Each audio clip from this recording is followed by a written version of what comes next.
Film की शुरुआत होती है आर्थर इन्हीं एक्वामैन को दिखाने से। हमें पता चला कि उसकी जिंदगी पूरी तरह से बदल गई है। वो एटलांटिस का राजा बन गया है। उसकी शादी मीरा से हो गई है, जो दूसरे किंगडम की राजा की बेटी है, और अब इनका एक बेटा भी है। अब कहानी शिफ्ट होकर आ जाती है इस मूवी के विलन पर, जिसका नाम ब्लैक मैंटा है। उसकी डैड की मौत हो गई थी, पर वो उनके मरने का जिम्मेदार हमेशा से आर्थर को समझता आ रहा है। इसलिए ब्लैक मैंटा आज भी आर्थर से बदला लेने का फैसला करता है। वो अपने लिए खास किस्म का पावरफुल सूट भी बना रहा था और इस बात का भी इंतजार कर रहा था ये सूट पूरा होने के बाद मैं एक्वामैन से लड़ाई करूं। इसके बाद हम एक डॉक्टर को देखते हैं जो मरीन साइंटिस्ट भी था, यानी समंदर के नीचे की दुनिया का, और अभी वो एटलांटिस के ऊपर ही रिसर्च कर रहा था। उसकी कोशिश थी कि एटलांटिस को ढूंढकर वहाँ जाए और उसे सबके सामने बाहर दुनिया में ला सके, ताकि वो ये साबित करने में कामयाब हो जाए कि एटलांटिस जैसी दुनिया सच में पाई जाती है। एटलांटिस की इस रिसर्च को लेकर वो साइंटिस्ट एक बार अंटार्कटिका जाते हैं और वहाँ की बर्फ में कोई चीज ढूंढने की कोशिश करने लगती है। लेकिन तभी साइंटिस्ट और उनकी टीम पर ऑक्टोपस जैसा कोई मॉन्स्टर हमला कर देता है, क्योंकि उसके बड़े बड़े टेंटिकल्स भी थे। तो इस वजह से साइंटिस्ट अपनी टीम के साथ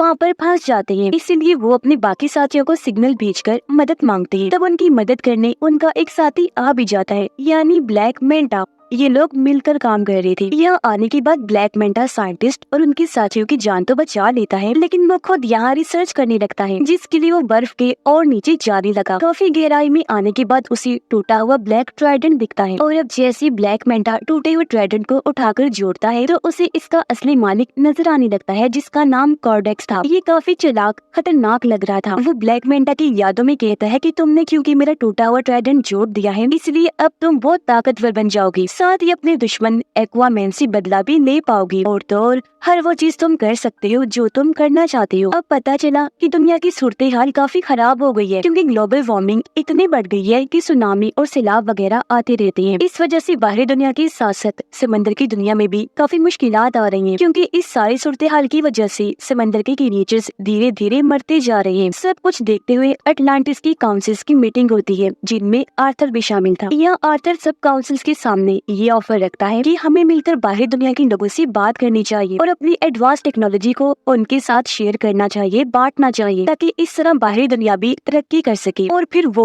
हम लोगों की भी मुश्किलात को हल कर सके। पर जाहिर सी बात है, कोई भी इस बात पर राजी नहीं होता। सभी काउंसिल्स मिलकर कहते हैं कि ऐसा नहीं हो सकता। उधर ब्लैक मैंटा का सूट पूरी तरह तैयार हो गया था और अब वो ये चाह रहा था कि मैं किसी तरह अटलांटिस में घुसकर ओरिकेल्कम को चुरा लूं। अब ओरिकेल्कम अटलांटिस किंगडम में पाया जाने वाला एक तरह का मेटल है, जो बिल्कुल पेट्रोल की तरह काम करता है। इसके अलावा भी ओरिकेल्कम के बहुत फायदे हैं। तो अब ओरिकेल्कम को पाने के लिए ब्लैक मैंटा अपनी टीम के साथ अटलांटिस में घुस जाता है और वहाँ पर हमला कर देता है। अब उसकी तबाही को देखकर मीरा उसे रोकने के लिए ब्लैक मैंटा के पास जाती है, पर क्योंकि ये नया पावरफुल सूट पहनकर वो काफी ताकतवर बन गया था, इसीलिए मीरा पर ही हमला करके जख्मी कर देता है, जिससे वो बेहोश हो गई। ब्लैक मैंटा दोबारा से मीरा के पास आया। इससे पहले वो कोई और हमला उस पर करता, यहाँ आर्थर आ जाता है। अपनी वाइफ को बचाने के लिए वो अपने दुश्मन ब्लैक मैंटा से लड़ने लगा और इस तरह इनकी जबरदस्त लड़ाई होने लगती है। लड़ाई के दौरान ब्लैक मैंटा की टीम उसे सिग्नल भेजती है, जिससे वो समझ गया कि मेरी टीम ने ओरिकेल्कम ढूंढ लिया है। इसका मतलब कि अब वो वापस जा सकता है। तो इसीलिए लड़ाई को बीच में ही छोड़कर वो यहाँ से निकल गया। सही सलामत भागने में भी कामयाब हो जाता है। अब मीरा की हालत काफी खराब थी, जहाँ तभी उन दोनों के पास आर्थर की मोम आई। आर्थर की मोम उसे कहती है कि ये बात काफी सोचने वाली है कि अगर ब्लैक मैंटा सच में इधर अटलांटिस में ओरिकेल्कम को लेने आया था, तो फिर तो यकीनन कुछ बुरा होने वाला है। तब ये सुनकर आर्थर अपनी मोम से कहता है, तो फिर इस मामले में हमें मेरे भाई ऑर्म की मदद चाहिए होगी। पर क्यों? तो आर्थर जवाब देता है, क्योंकि मेरा भाई ऑर्म अटलांटिस के साथ साथ ओरिकेल्कम के बारे में भी काफी अच्छे से जानता है। वो अटलांटिस की पूरी तारीख के बारे में जानता है। ये सुनकर आर्थर की मोम कहती है, पर ऑर्म तो एक दूसरे किंगडम फिशरमैन की जेल में कैद है, तो फिर भला वो कैसे आ सकता है? जिस पर आर्थर जवाब देता है, मैं खुद फिशरमैन किंगडम जाऊंगा और जेल से ऑर्म को छुड़वा कर ले आऊंगा। उसने ऐसे किया, वो सीधा फिशरमैन की जेल में पहुंचा। जल्दी ऑर्म को ढूंढ भी निकालता है, ऑर्म को लेकर वहाँ से बाहर आ जाता है। पर इससे पहले वो यहाँ से निकलते ऑर्म को फिशरमैन किंगडम के गार्ड्स घेर लेते हैं।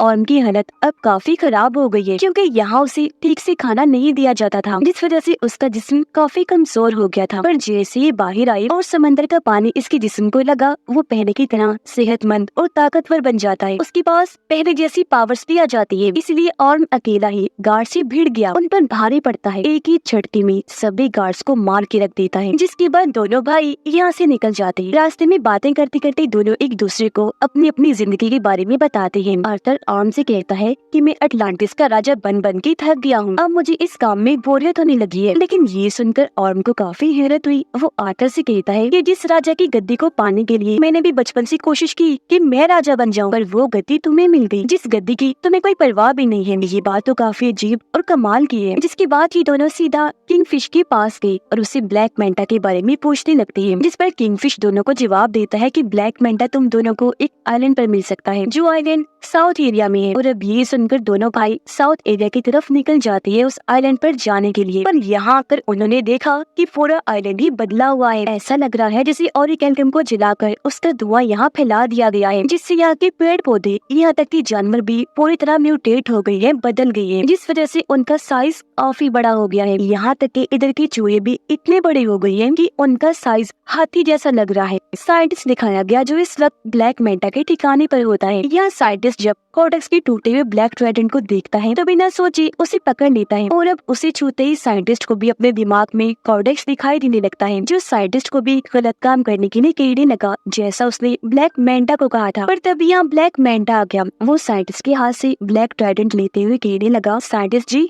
आप जानना चाहती थी ना कि मेरा मकसद क्या है, तो सुनो। मेरा मकसद ये है कि मैं आर्थर और उसके पूरे खानदान को खत्म कर दूं, और अगर ऐसा करने के लिए मुझे किसी शैतान से भी डील करनी पड़ी तो मैं इसके लिए भी राजी हूँ। तभी हमने देखा कि ब्लैक मेंटा के इस ठिकाने को ढूंढते हुए यहाँ आर्थर और ऑर्म भी आ जाते हैं, जो आते ही साइंटिस्ट से मिले। वो क्योंकि समझ गया था कि आर्थर और ऑर्म अटलांटिस से आए हैं, तो वो उन्हें बता ही देता है कि उसका मकसद अटलांटिस को भी बर्बाद करने का है। इसी के साथ साइंटिस्ट दोनों को ब्लैक ट्राइडेंट के बारे में भी बता देता है, और ये भी कि जैसे उसे छुआ जाए ट्राइडेंट के मालिक कोडेक्स की यादें दिखाई देने लगती है। इनकी बात चल ही रही थी कि तभी यह ब्लैक मेंटा की टीम के लोग आर्थर और ऑर्म पे हमला कर देते हैं, लेकिन ये दोनों ही भाई मिलकर बहादुरी से उनका मुकाबला करने लगे। ये उनको काफी बुरा मार रहे थे कि तभी यह ब्लैक मेंटा आ जाता है, वो भी अपना पूरा सूट पहने हुए, और अब वो इन दोनों से लड़ाई करने लगता है। लेकिन इस बीच ऑर्म गलती से उस ब्लैक ट्राइडेंट को पकड़ लेता है, जिस वजह से उसे भी कोडेक्स की यादें दिखाई देने लगती है। तो ये सब होने की वजह से कुछ देर के लिए ऑर्म का लड़ाई पर से ध्यान हट जाता है, जिसका फायदा उठाकर ब्लैक मेंटा उस पर हमला कर देता है। वो जवाबी हमला ना करने की वजह से काफी जख्मी हो गया, और अब ब्लैक मेंटा इस तरह दोनों से लड़ता है कि वो इन पर भारी पड़ने लगा। अब जब ये लग रहा था कि ब्लैक मेंटा दोनों को ये मार देगा, तो तभी यहाँ मीरा के डैड आ गए, इन्हीं राजा, जो आकर दोनों की मदद कर देते हैं और इन्हें निकाल कर भी यहाँ से ले जाते हैं। यहाँ से काफी दूर जाने के बाद ये एक महफूज जगह पर आ गए,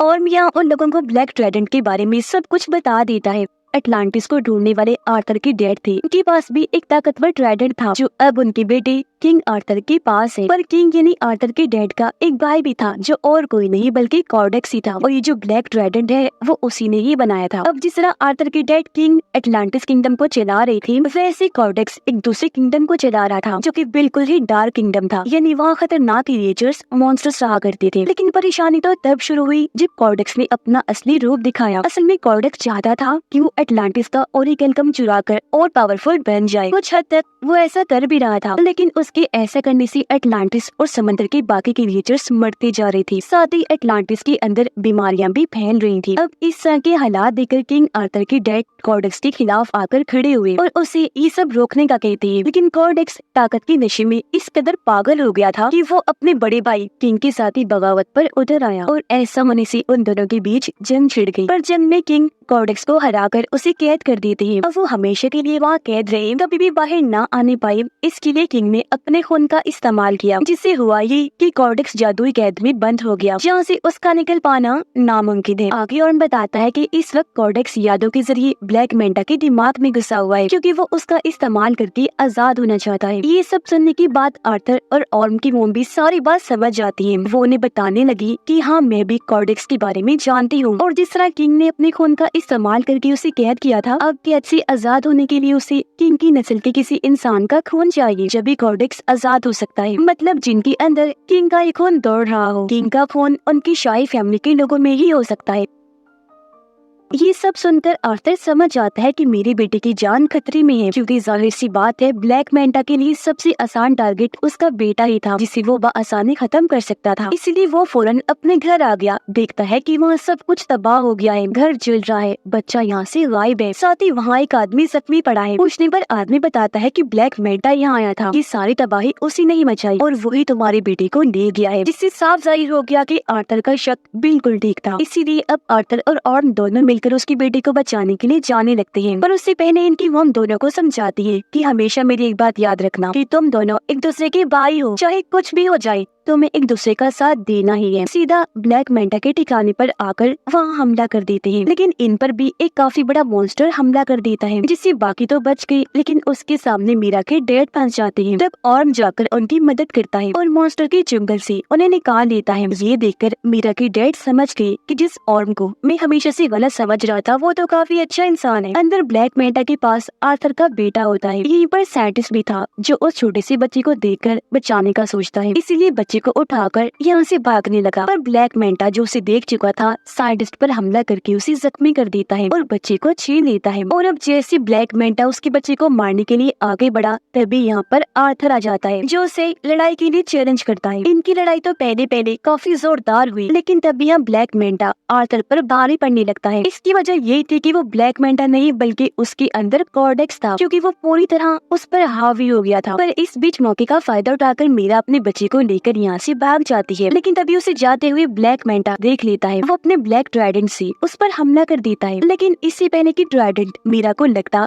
पहले और उसे पकड़ लेता है और इस तरह उसने मीरा और उसके बच्चे की जान बचा ली। लेकिन इसका उल्टा असर भी हुआ, क्योंकि जैसे और ब्लैक ट्राइडेंट को छूता है कॉर्डेक्स उसके दिमाग को भी कंट्रोल करने लगता है। वो उसे उसके भाई आर्थर के खिलाफ भड़काते हुए ये दिखाने लगता है कि तुम्हारे भाई आर्थर ने तुम्हारे साथ बहुत गलत किया है, असल में तुम ही हो जो अटलांटिस का राजा बनने के लायक हो, न कि आर्थर। तो इसी वजह से अब ऑर्म आर्थर पर हमला कर देता है, लेकिन यहाँ आर्थर जो सारी बात समझ गया था वो पलटकर वार नहीं करता, बल्कि अपने भाई को समझाने लगा कि होश में आओ और खुद पर काबू रखो। तब ऑर्म ऐसा ही करता है, उसने जैसे तैसे खुद पर काबू पा लिया। साथ ही उसे अपनी मॉम की बात भी याद आती है कि तुम दोनों भाई भी हो, चाहे कुछ भी हो जाए तुम्हें एक दूसरे का साथ देना ही है। लेकिन इसी बीच फायदा उठाकर कॉर्डेक्स खुद को आजाद करने में लग जाता है। ऐसा करने से उसके जिस्म में जान आने लगती है। ठीक इसी वक्त ऑर्म ने ब्लैक ट्राइडेंट को छोड़ दिया। अब तक काफी देर हो गई थी, क्योंकि कॉर्डेक्स खुद को जिंदा करके आजाद हो चुका था और अब कॉर्डेक्स को अपने सामने देखकर आर्थर उसी के ब्लैक ट्राइडेंट से उस पर हमला कर देता है। पर कॉर्डेक्स आसानी से अपने ब्लैक ट्राइडेंट को पकड़ के आर्थर पर हमला करने की कोशिश करने लगता है। पर उससे पहले ही आर्थर अपने वाली ट्राइडेंट की मदद से उसकी ब्लैक ट्राइडेंट को तोड़ता हुआ कॉर्डेक्स को जा लगता है, जिससे आखिरकार वो भी अपने ट्राइडेंट के साथ साथ खत्म हो जाता है। उसकी खत्म होते ही पूरी जगह भी तबाह होने लगती है। धीरे धीरे करके ये सारी जगह टूटने लगी थी और तभी इसके नीचे ब्लैक मैंटा दब जाता है। पर उसे मुसीबत में देखकर आर्थर उसके सामने मदद के लिए हाथ बढ़ाता है, पर ब्लैक मैंटा इनकार कर देता है, ये कहकर कि शुक्रिया, मुझे तुम्हारी मदद नहीं चाहिए, तुमसे मदद लेने से अच्छा मैं मरना पसंद करूंगा। तो इसी वजह से ब्लैक मैंटा भी वहीं दबकर मारा जाता है, जबकि आर्थर और उसके बाकी साथी वहाँ से बाहर निकल जाते हैं। यहाँ आर्थर ऑर्म से कहता है कि अब तुम बिल्कुल आजाद हो, तुम्हें अब किसी भी जेल में जाने की जरूरत नहीं पड़ेगी, क्योंकि फिशरमैन की जेल में हम ये कह देंगे कि तुम यहाँ दबकर मारे गए हो और अब तुम यहाँ से जाओ और आजादी से अपनी जिंदगी जियो। ऐसा होने के बाद पूरी तरह अब ऑर्म भी आर्थर को अपना भाई मान लेता है, क्योंकि उनकी गलत फहमियाँ दूर हो गई थी और कहने लगा कि अटलांटिस को जैसे राजा की जरूरत है तुम बिल्कुल वैसी हो, ये किंगडम तुम्हारा ही है। इसके बाद हम देखते हैं कि आर्थर अटलांटिस को दुनिया के सामने ले आता है। बाहरी दुनिया में आकर इस किंगडम के बारे में वो सब कुछ बता देता है। उसने ये भी कहा कि अब से हम अटलांटिस की टेक्नोलॉजी को दुनिया के साथ भी शेयर करेंगे, जिससे होगा ये